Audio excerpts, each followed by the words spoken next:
विश्वास लेकर। मत ढूंढ चिन्ह और चमत्कार, विश्वास जगाऊंगा तुझ में।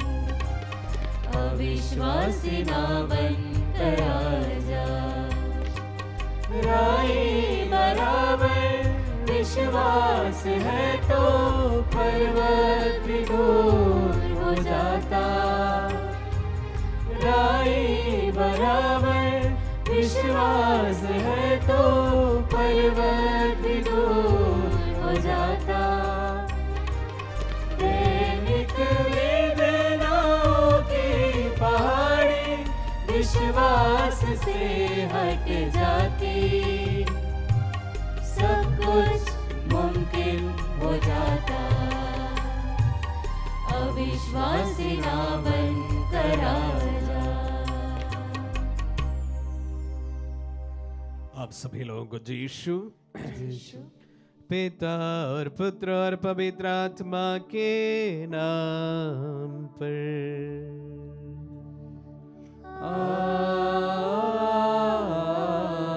आमीन। हमारे प्रभु यीशु ग्रेस की कृपा, ईश्वर का प्रेम तथा पवित्र आत्मा का साहचर्य आप सबों को प्राप्त हो।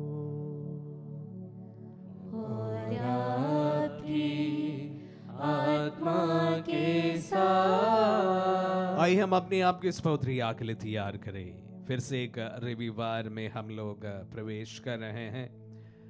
आज 40 का 5वां रविवार में हम प्रवेश कर चुके हैं। हमारी तमाम प्रार्थनाओं को, त्याग तपस्याओं की विशेष अर्जियों को समर्पित करते हैं। प्रभु की आशीष के लिए प्रार्थना करते हैं।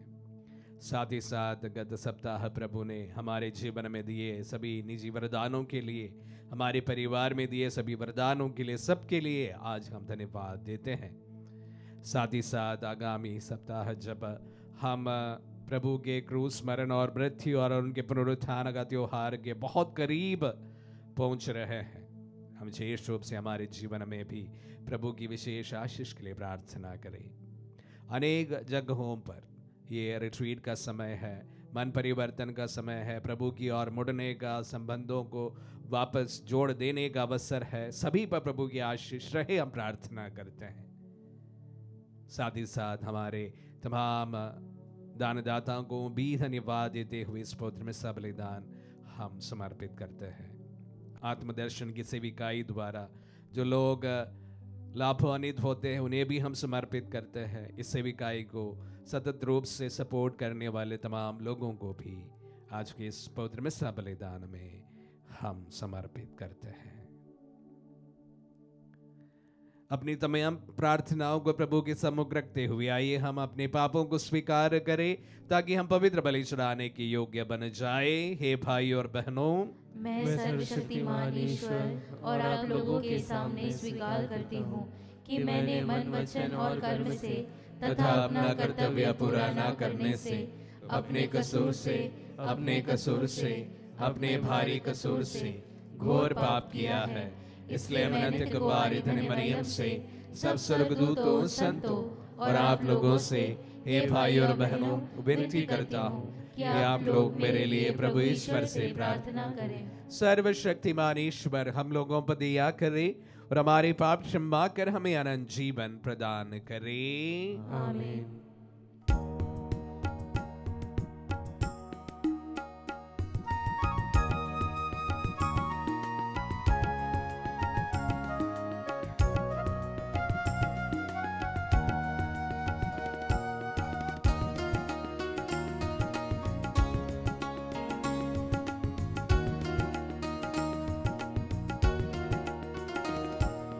निर्मल जल तू छिड़क दे स्वामी, मन मेरा धुल जाए। निर्मल जल तू छिड़क दे स्वामी, हिम सा उज्ज्वल कर दे मुझको, हिम सा उज्ज्वल कर दे मुझको, सबको ये मन भाए।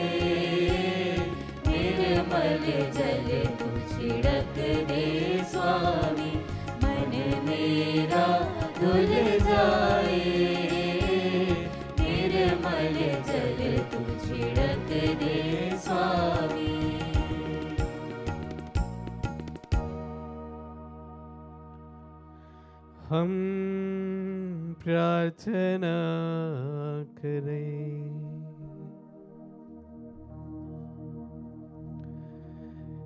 हे प्रभु हमारे ईश्वर, तेरे पुत्र ने संसार को इतना प्यार किया कि उसने उसके लिए अपना प्राण अर्पित कर दिया। तेरी सहायता पाकर हम बड़ी तत्परता से उसी प्रेम के अनुसार जीवन बिताए। हम यह दीन प्रार्थना करते हैं अपने प्रभु तेरे पुत्र यीशु क्रिस्त के द्वारा, जो तेरे तथा पवित्र आत्मा के संग एक ईश्वर होकर युगान युग जीते और राज्य करते हैं।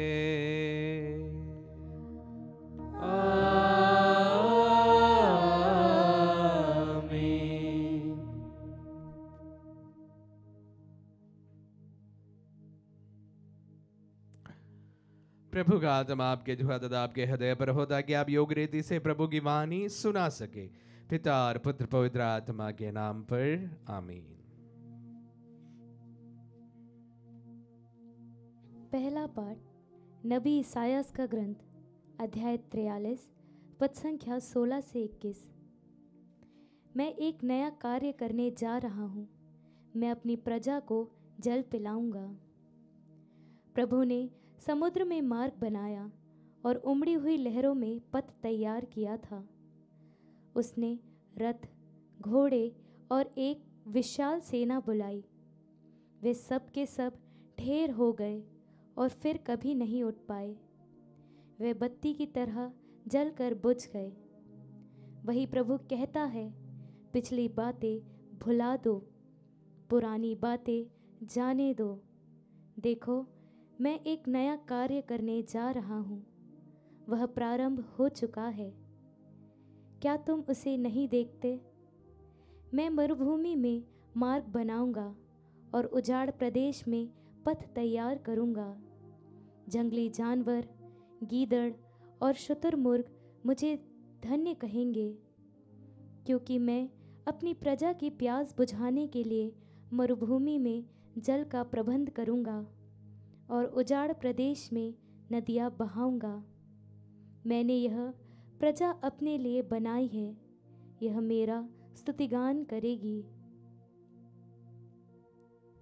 प्रभु की वाणी। ईश्वर को धन्यवाद। भजन अनुवाक्य।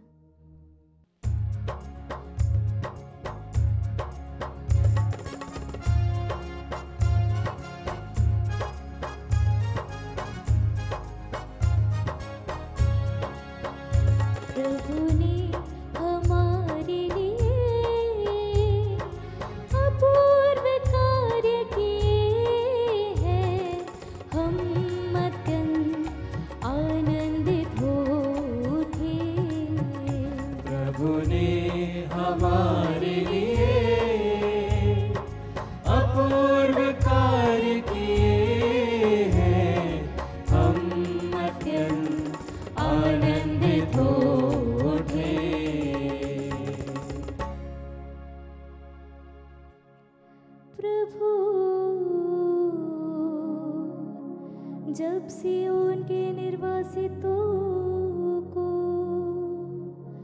वापस ले आया,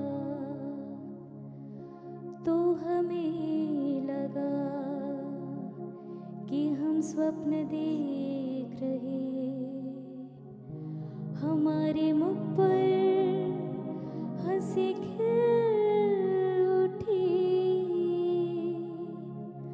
और हम आनंद के गीत गाने लगे।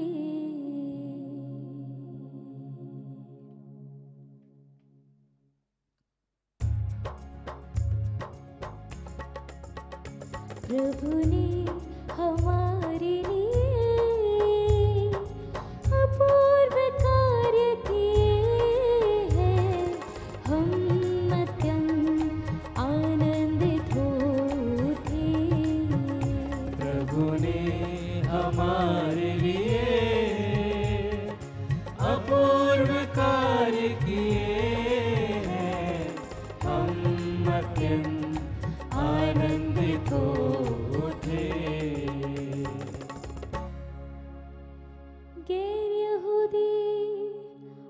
आपस में ये कहते थे, प्रभु ने अपने लिए अपूर्व कार्य किए हैं। उसने वास्तव में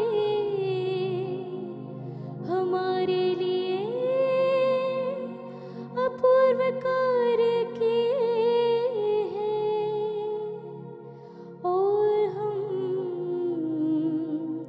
अत्यंत आनंदित उठे, आनंदित उठे।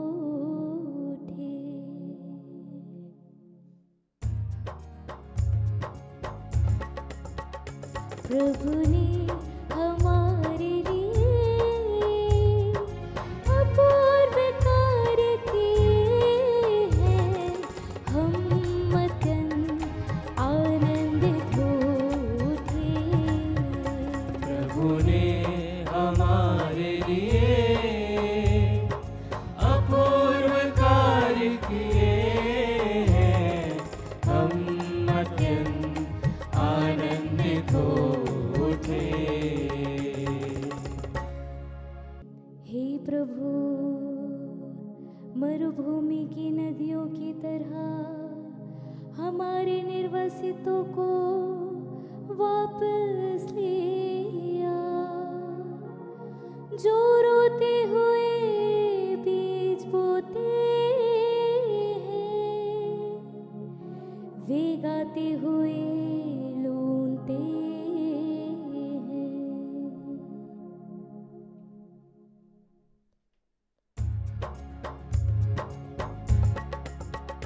प्रभु ने हमारे लिए अपूर्व कार्य किए हैं, हम अत्यंत आनंदित उठे। प्रभु ने हमारे लिए अपूर्व कार्य किए हैं, हम अत्यंत आनंदित उठे।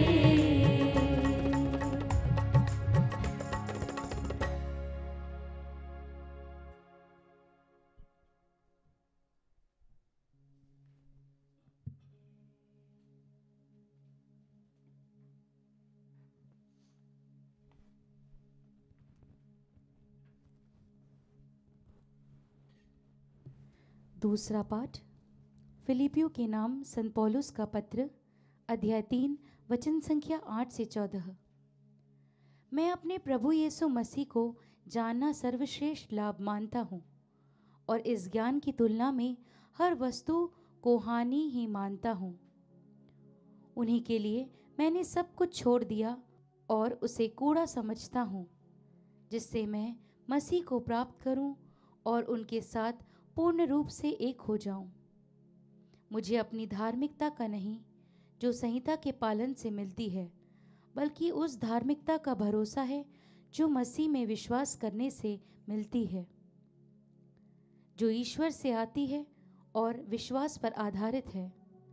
मैं यह चाहता हूँ कि मसीह को जान लूँ, उनके पुनरुत्थान के सामर्थ्य का अनुभव करूँ और मृत्यु में उनके सदृश्य बनकर उनके दुख भोग का सहभागी बन जाऊं, जिससे मैं किसी तरह मृतकों के पुनरुत्थान तक पहुंच सकूं।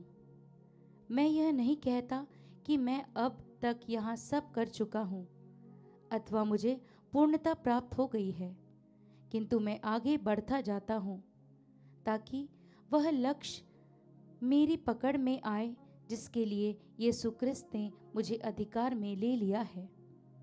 भाइयों, मैं यह नहीं समझता हूँ कि वह लक्ष्य अब तक मेरी पकड़ में आ गया है। मैं इतना ही कहता हूँ कि पीछे की बात भुलाकर और आगे की बात पर दृष्टि लगाकर मैं बड़ी उत्सुकता से अपने लक्ष्य की ओर दौड़ता जाता हूँ, ताकि मैं स्वर्ग में वह पुरस्कार प्राप्त कर सकूँ जिसके लिए ईश्वर ने हमें यीशु मसीह में बुलाया है। प्रभु की वाणी। ईश्वर को धन्यवाद।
प्रभु आप लोगों के साथ हो और आपकी आत्मा के साथ। संत यूहन्ना के अनुसार पवित्र सुसमाचार। हे प्रभु तेरी महिमा हो। अध्याय 8 पद संज्ञा 1 से 11 तक। यीशु जैतून पहाड़ चले गए।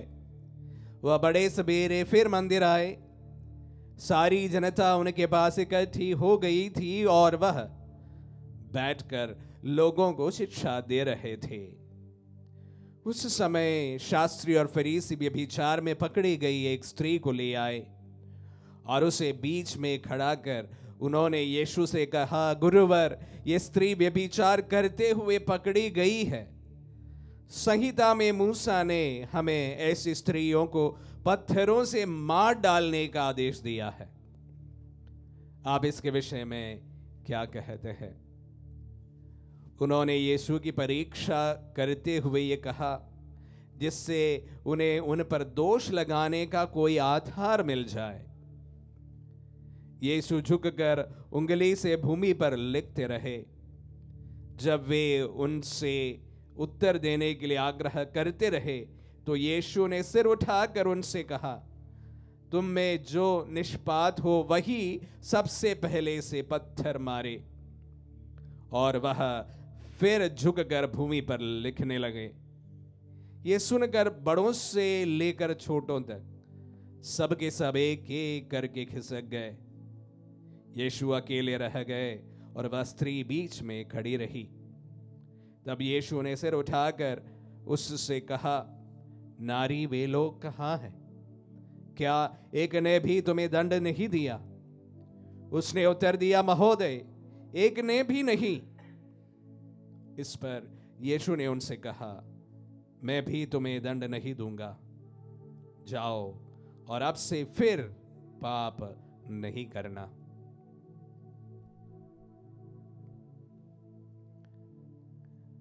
यह प्रभु का पुण्य सुसमाचार है। हे क्रिस्त तेरी स्तुति हो। क्रिस्त में प्यारे भाई और बहनों, 40 से की इस अवधि पर बड़े ही खूबसूरत सुसमाचार हमने आज संत यूहन्ना के सुसमाचार से सुना। प्रभु का जो करुणामय भाव है वो पूरी तरह से इस सुसमाचार भाग में हमें सुनाई पड़ता है।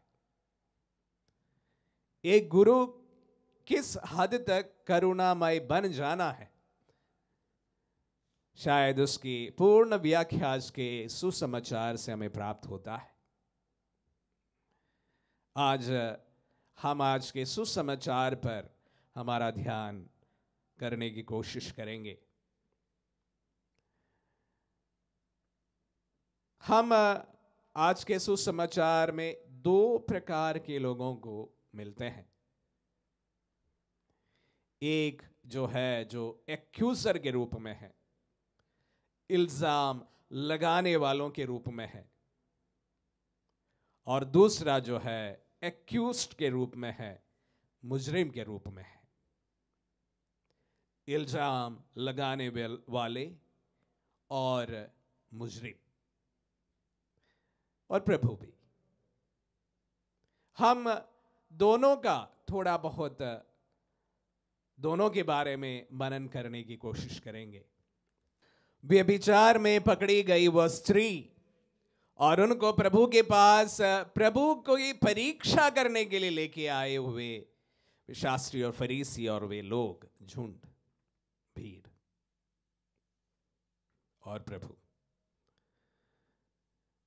प्यारे भाई और बहनों, प्रभु दोनों को कन्फ्रंट करते हैं। एक्यूज्ड को भी, एक्यूजर को भी।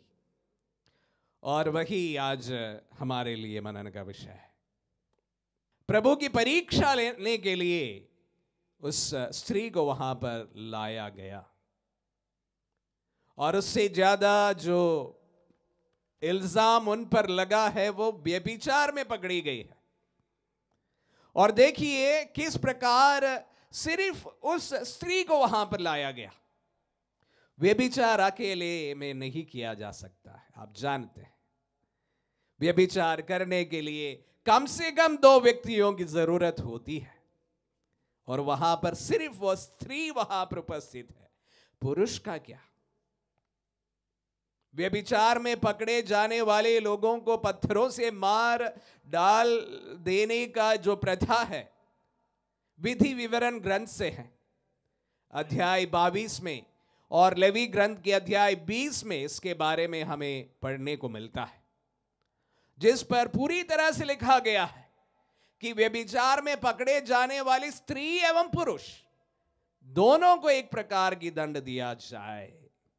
उसके बावजूद भी हम देख रहे हैं पक्षपात करते इस जनता की बातों को आप देखिए। सिर्फ महिला वहां पर उपस्थित है, पुरुष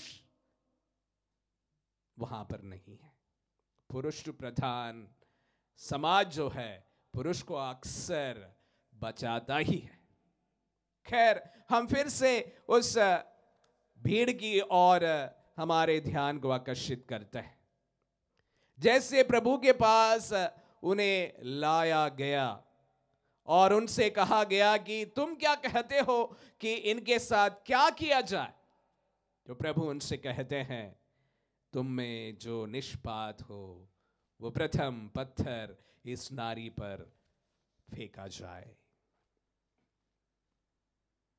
मैं समझता हूं वहां के फरीसी और शास्त्री और जो कोई उस स्त्री को वहां पर उस समय लेके आए थे, बड़े ईमानदार लोग थे।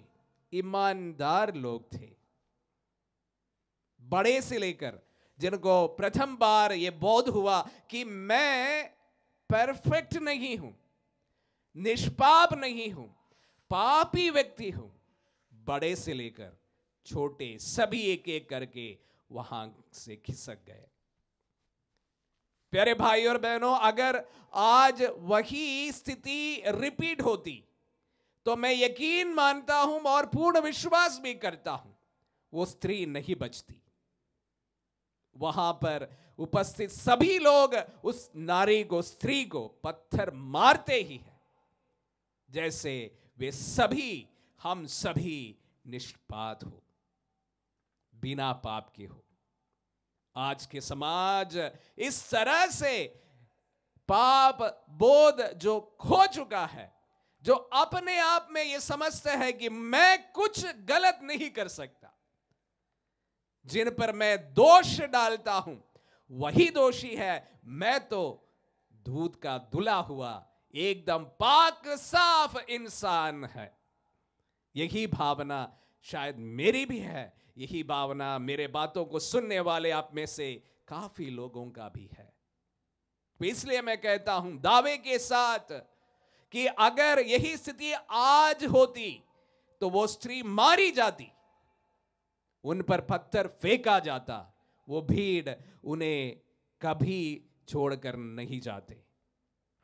इसलिए मैं कहता हूं वो शास्त्री और फरीसी, भले हम उन्हें विलन के रूप में देखते हैं, सच में वो बड़े ईमानदार लोग थे, समझ गए थे कि हम परफेक्ट नहीं है, हम इम्परफेक्ट लोग हैं। मैं अक्सर इस बात को आप सबों के साथ साझा किया हूं कि प्यारे भाई और बहनों, यह बोध होना अवश्य है कि मैं परफेक्ट नहीं हूं, मेरे सामने जो व्यक्ति है वो भी इम्परफेक्ट हो सकता है।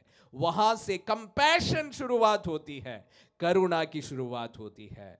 जब आप समझते हैं, जब मैं समझता हूं कि मुझ में खामियां हो सकती है, वहां से करुणा निकलती है दूसरों के लिए। वापस उस स्त्री पर हम लौटना चाहते हैं। प्रभु करुणामय जरूर है, लेकिन इसका यह मतलब नहीं था कि वह गलतियों को एक प्रकार अप्रूव किया।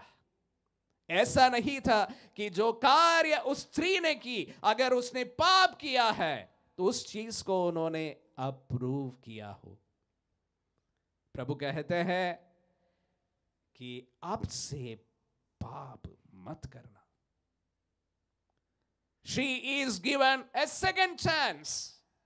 अपने जीवन को सुधारने के लिए, अपने जीवन में और प्रभु के पास आने के लिए, अपनी गलतियों को सुधार कर एक नए जीवन जीने के लिए उन्हें सेकंड चांस दिया जाता है। कुछ दिन पहले उड़ाव पुत्र की कहानी को व्याख्या करते हुए भी मैंने ये बात आप सबों के साथ साझा किया था। द सेकंड चांस, दूसरा मौका। जीवन में काफी लोगों को दूसरा मौका नहीं मिलता है। यहां पर स्त्री को प्रभु एक दूसरा मौका देता है। या हम दूसरे मौके को अनुभव नहीं कर पाते हैं, समझ नहीं पाते हैं। प्रथम गलती में ही हम जीने की कोशिश करते हैं। हमारे जीवन में भी प्यारे भाई और बहनों, हो सकता है हमारे पास में भी सेकंड चांस हमारे सामने उपस्थित हो, उसके बावजूद भी अक्सर हम इस बात को नहीं समझ पाते हैं। आज इस पाठ को सुनते समय विशेष रूप से ये दो मुख्य बातों को मैं आप सबों के साथ छोड़ देना चाहता हूं। कम से कम हम हमारे जीवन में उन शास्त्रियों फरीसियों जैसे ईमानदार बने जिनको पाप बोध हुआ।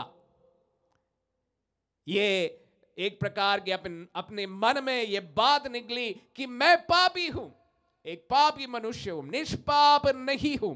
पत्थर छोड़कर चले गए। उस व्यक्तियों के समान हम भी हमारे इम्परफेक्शन को एक्सेप्ट करें। कम से कम उन शास्त्री और फरीसियों के जैसे ईमानदार रहे आप और मैं। दूसरी बात कि प्रभु हम सबको दूसरा मौका अवश्य प्रदान करता है। इनको समझे और उन्हें अपनाए। स्त्री ने ये बात को समझी और उसको बड़े ही प्यार से अपनाई और वह प्रभु के शिष्य बनी। प्रभु हमें भी दूसरा मौका देते हैं। शायद ये 40 की अवधि आपके लिए और मेरे लिए भी the second chance that the Lord has decided for us, जो दूसरा मौका है प्रभु ने हम सबों के लिए अपनी योजना के अनुसार निर्धारित किया हो। आमीन।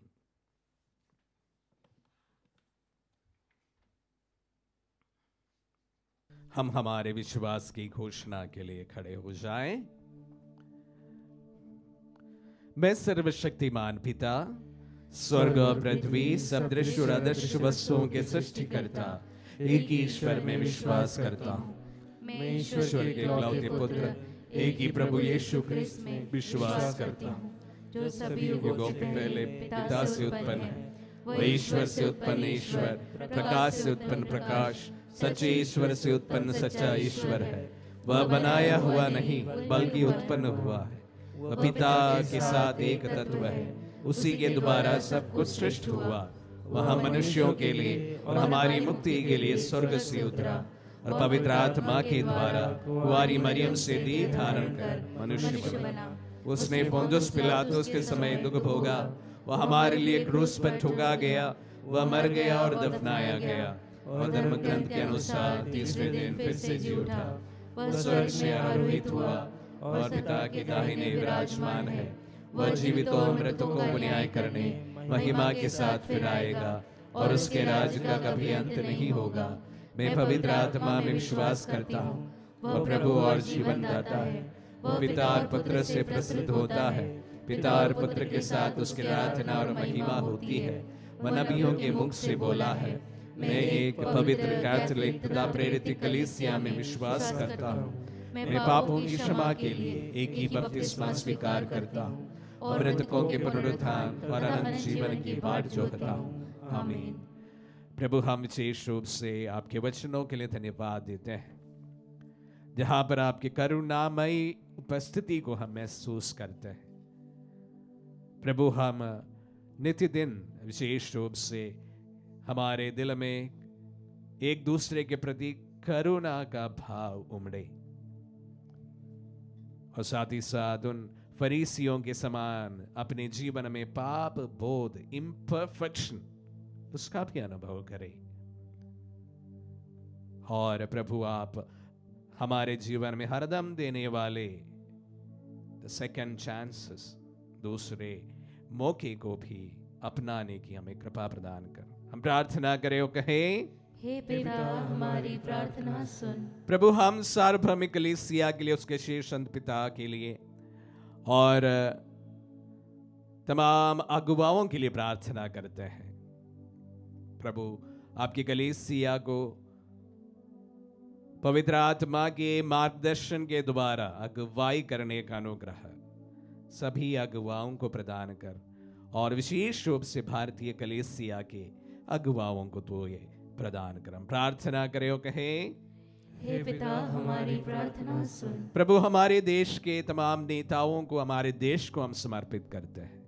हमारा देश दिन प्रतिदिन तरक्की पर तरक्की करते जा रहे हैं, हम धन्यवाद देते हैं।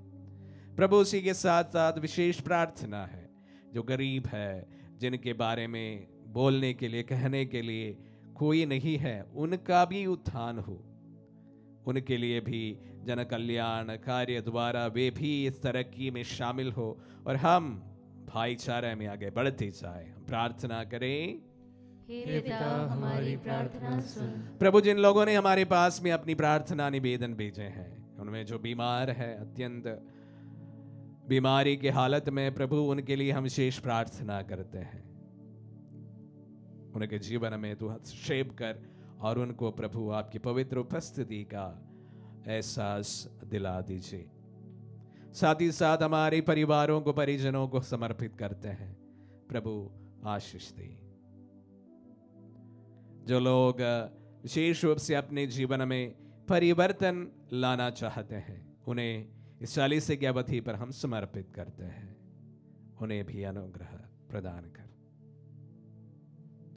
हमारे आत्मदर्शन के सेविकाई द्वारा प्रभु आपके वचन को सुनने वालों पर प्रभु आपकी करुणा हमेशा बनी रहे। हमें छोटे मोटे योगदान द्वारा सपोर्ट करने वालों को पर भी प्रभु आपका अनुग्रह सदा बनी रहे। मांगने के पहले देने वाले मेरे परमेश्वर, मेरी प्रार्थना को सुन और कबूल कर। तेरे पुत्र के मीठे और सशक्त नाम पर आमीन।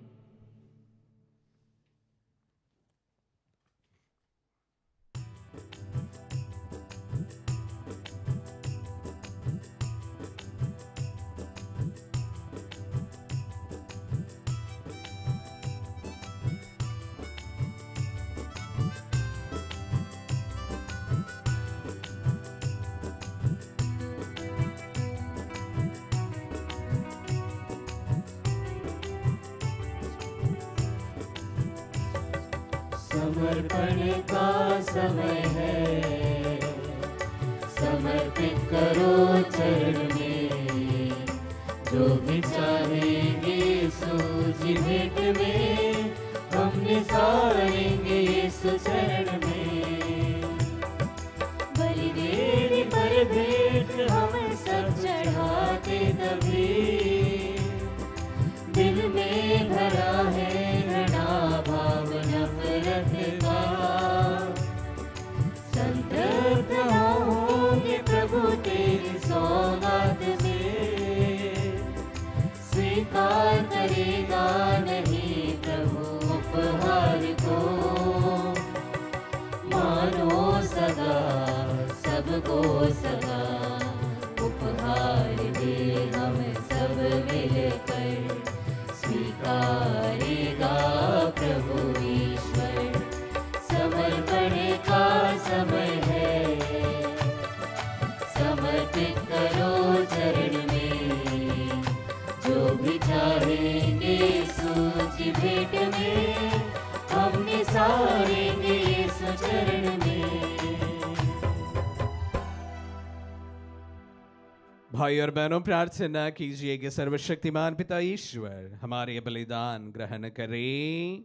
प्रभु अपने नाम की स्तुति तथा महिमा के लिए और हमारे तथा अपने समस्त पवित्र कलीसिया के लाभ के लिए आपके हाथों से बलिदान स्वीकार करें। हम प्रार्थना करें। हे सर्वशक्तिमान ईश्वर, तूने अपने सेवक सेविकाओं को क्रिस्तीय विश्वास की शिक्षा से पोषित किया है।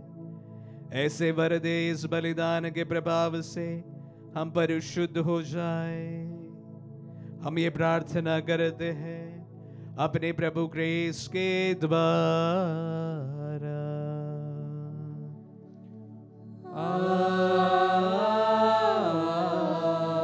आमीन। प्रभु आप लोगों के साथ हो और आपकी आत्मा के साथ। प्रभु में मन लगाइए। हम प्रभु में मन लगाए हुए, हम अपने प्रभु ईश्वर को धन्यवाद दे। यह उचित और न्याय संगत है। हे प्रभु पवित्र पिता सर्वशक्तिमान और शाश्वत ईश्वर, ये वास्तव में उचित और न्याय संगत है। हमारा कर्तव्य तथा कल्याण है कि हम सदा सर्वत्र अपने प्रभु क्रिस्त के द्वारा तुझे धन्यवाद दें। सच्चा मनुष्य होने के कारण इन्होंने अपने मित्र लाजरुस के लिए आंसू बहाए, और शाश्वत ईश्वर होने के कारण उसे कब्र में से पुनर्जीवित कर दिया। ये मानव जाति पर तरस खाकर हमें पवित्र संस्कारों द्वारा नव जीवन प्रदान करते हैं।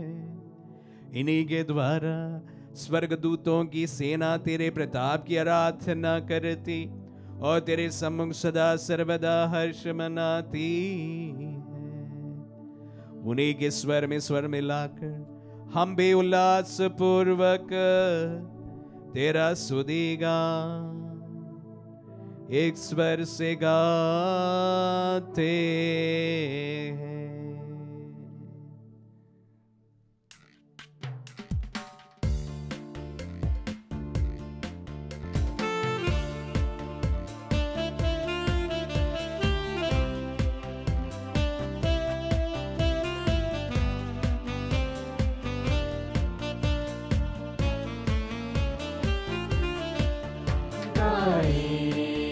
हम सब मिलकर जीवंत ईश्वर का स्तुति गान गाए।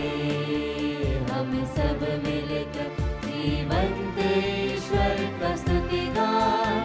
पवित्र है परमेश्वर, पवित्र है सर्वशक्तिमान, पवित्र है परमेश्वर, पवित्र है सर्वशक्तिमान, पवित्र है अमर ईश्वर, पवित्र है अमर ईश्वर। जय हो तेरी जय जय हो, जय हो तेरी जय जय हो, जय हो तेरी जय जय हो। हे प्रभु तू वास्तव में पवित्र है, सारी पवित्रता का स्रोत है। हम तुझसे प्रार्थना करते हैं तू इन पहाड़ों को अपनी आत्मा के संस्पर्श से पवित्र कर दे कि हमारे प्रभु यीशु क्रिस्त का शरीर तथा रक्त बन जाए। जब वे स्वेच्छा से मृत्यु के लिए सौंपे गए, उन्होंने रोटी ली, तुझे धन्यवाद दिया और रोटी तोड़कर उसे अपने शिष्यों को देते हुए कहा, तुम सब इसे लो और इसमें से खाओ, क्योंकि यह मेरा शरीर है, तुम्हारे लिए बलि चढ़ाया जाएगा।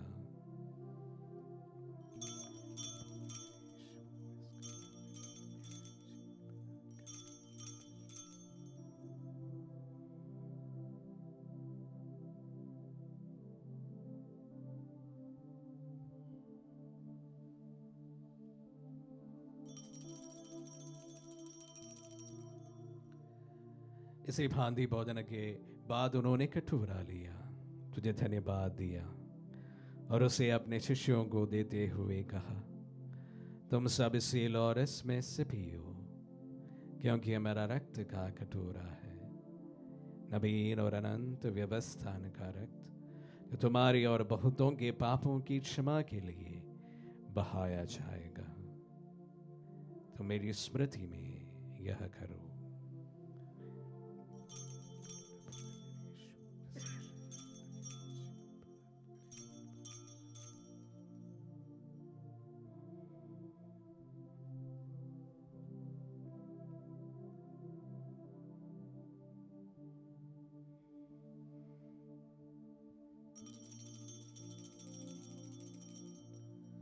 विश्वास का रहस्य।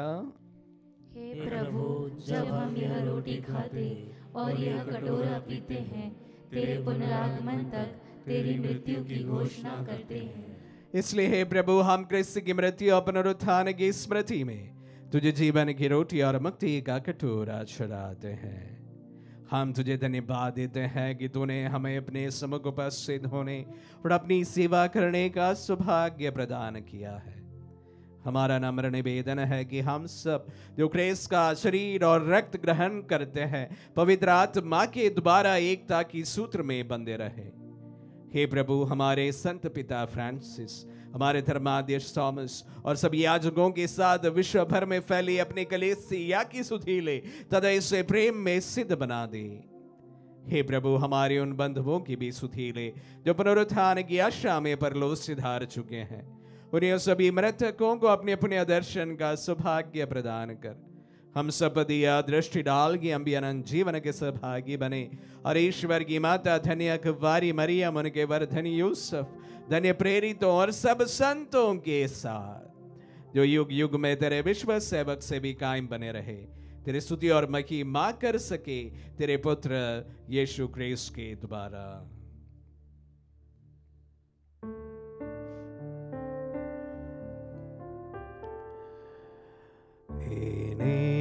प्रभु क्रिस्त के द्वारा इन्हीं के साथ और इन्हीं में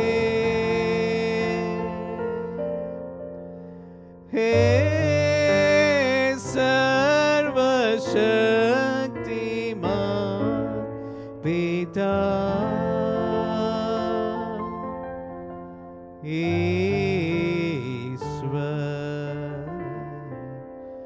पवित्र आत्मा की सारा गौरव तथा सम्मान युगानुयुग तेरा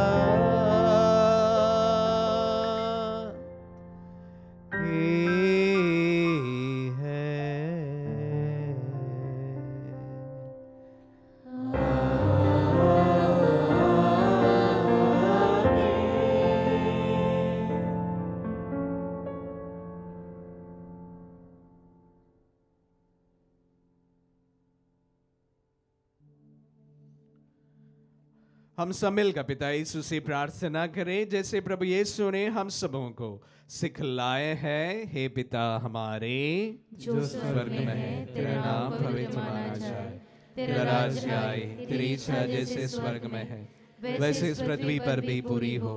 हमारा प्रतिदिन का आहार आज हमें दे और हमारे अपराध हमें क्षमा कर जैसे हम भी अपने अपराधियों को क्षमा करते हैं, और हमें परीक्षा न डाल परंतु बुराई से बचा। हे प्रभु, हम तुझसे प्रार्थना करते हैं सभी बुराइयों से हमें बचा और जीवन में हमें कृपा पूर्वक शांति प्रदान कर। हम तेरी दया से सदा पाप से दूर और हर विपत्ति से सुरक्षित रहे और उस दिन की प्रतीक्षा करते रहे जब हमारे मुक्तिदाता यीशु क्रिस्त फिर प्रकट होकर हमारी मंगलमय आशा पूरी करेंगे। क्योंकि तेरा राज्य, तेरा सामर्थ्य और तेरी महिमा अनंत काल तक बनी रहती है। हे प्रभु यीशु क्रिस्त ने अपने प्रेरितों से कहा है, मैं तुम्हारे लिए शांति छोड़ जाता हूँ, अपनी शांति तुम्हें प्रदान करता हूँ।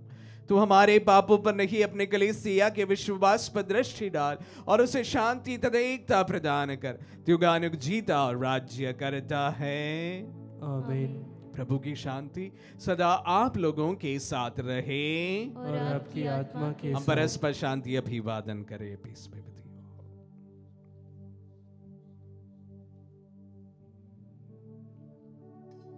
हे ईश्वर के मेमने, तू संसार के पाप हर लेता है, हम पर दया कर। हे ईश्वर के मेमने, तू संसार के पाप हर लेता है, हम पर दया कर। हे ईश्वर के मेमने, तू संसार के पाप हर लेता है, हमें शांति प्रदान कर। देखिए ईश्वर का मेमना, इन्हें देखिए जो संसार के पाप लेता है। धन है जो प्रभु के नाम पर बुलाए जाते हैं। हे प्रभु, मैं इस योग्य नहीं हूँ कि आप मेरे यहाँ आए, किंतु शब्द कह दीजिए और मेरी आत्मा चंगी हो जाएगी।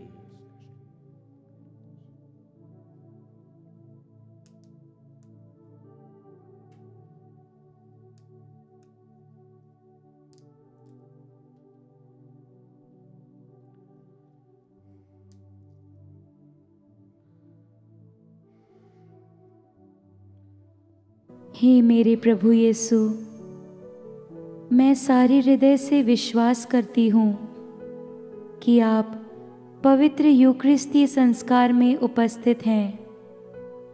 हे प्रभु, मैं सभी चीज़ों से बढ़कर आपको प्रेम करती हूँ और मेरी यही अभिलाषा है कि आप मेरी आत्मा में आकर बस जाएं, क्योंकि हे प्रभु, मैं आपको आज ग्रहण करने में असमर्थ हूँ। हे प्रभु, आध्यात्मिक रूप से आकर मेरे हृदय में समा जाइए। हे यीशु, मैं आज आप में एक होना चाहती हूँ और आप में समा जाना चाहती हूँ। हे प्रभु, यह कभी ना होने पाए कि मैं आपसे कभी अलग हो जाऊं। आमीन। हमारे दिल में पधारे प्रभु को हम धन्यवाद देते हैं। प्रभु, 40 के अवधि पर हम विशेष रूप से आपके वचनों के लिए धन्यवाद देते हैं और ये 40 की अवधि हम सबों के लिए एक दूसरा मौका है।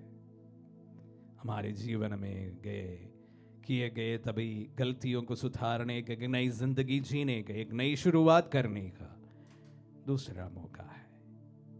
प्रभु, प्रार्थना करते हैं कि जो अभी किसी भी कारण दुखी है, अपने निर्णयों के द्वारा अपने परिश्रम में सफलता ना मिलने के कारण, प्रभु जी 40 की अवधि उन्हें मजबूती प्रदान करे। आपके मृत्यु के बाद पुनरुत्थान जिस तरह से होता है, प्रभु उन तमाम लोगों के जीवन में, विशेष रूप से इस वक्त जो निराशा से गुजर रहे हैं, उनके जीवन में भी प्रभु एक नई शुरुआत हो। हम प्रार्थना करें। हे सर्वशक्तिमान ईश्वर, हम क्रिस्त का शरीर तथा रक्त ग्रहण करके सदा उनके शरीर के अंगों में गिने जाएं। ये वर दे हमारे प्रभु क्रिस्त के द्वारा।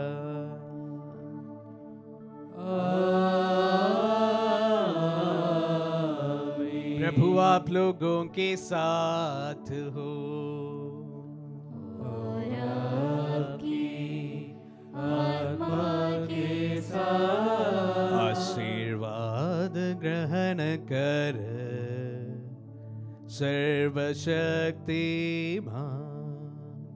पिता, पुत्र और पावन आत्मा।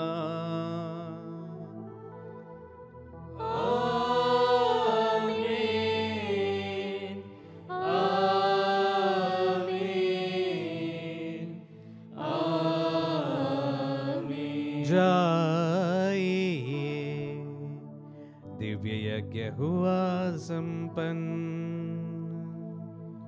ईश्वर को धन्यवाद।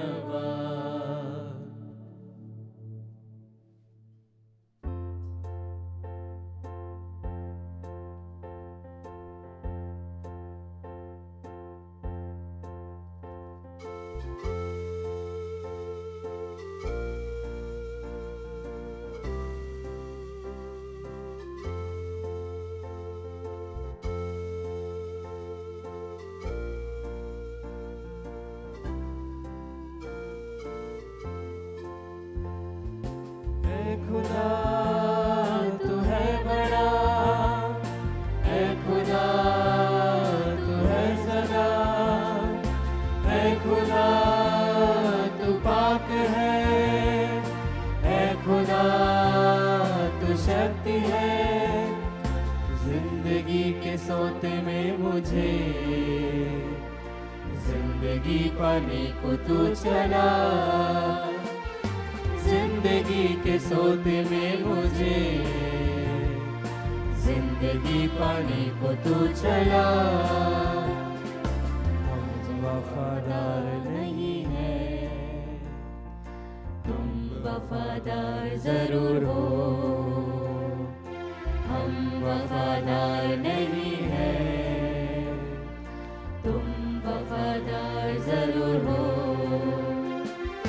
पाप हमारे दूर करने को क्रूस पर तुम्हें जाना पड़ा, पाप हमारे दूर करने को क्रूस पर तुम्हें